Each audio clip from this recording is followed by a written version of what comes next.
Saturday అనుకోకుండా గుడికి వెళ్ళానమాట. నాకు ఒక ఇన్సిడెంట్ జరిగింది. ఇంట్లో పూజ చేసుకోవడానికి పువ్వులు లేకుంటే గుడి దగ్గర అమ్ముతారని చెప్పి ఒక 100 రూపీస్ తీసుకెళ్ళి 50 రూపీస్కి పువ్వులు తీసుకున్నాను.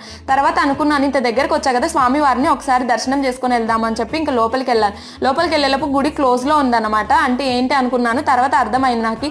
అంటే అలంకరణ చేసేటప్పుడు కానీ నైవేద్యం చేసేటప్పుడు కానీ అంటే డోర్స్ క్లోజ్లో పెట్టేస్తారు కదా, ఎవరు చూడకూడదు అని చెప్పి. ఇంకా నేను ప్రదక్షిణలు చేసినప్పుడు ఒక 20 రూపీస్ నోట్ పోగొట్టుకున్నాను అనమాట. అప్పటికి లేట్ అవ్వడం వల్ల 70 మెంబర్స్ దాకా వచ్చేసారు. ఎవరో అంకుల్కి తెచ్చిచ్చినట్లున్నారు. ఆ అంకులు గట్టిగా ఎవరో 20 రూపాయలు పోగొట్టుకున్నారు అని చెప్పి అన్నారనమాట.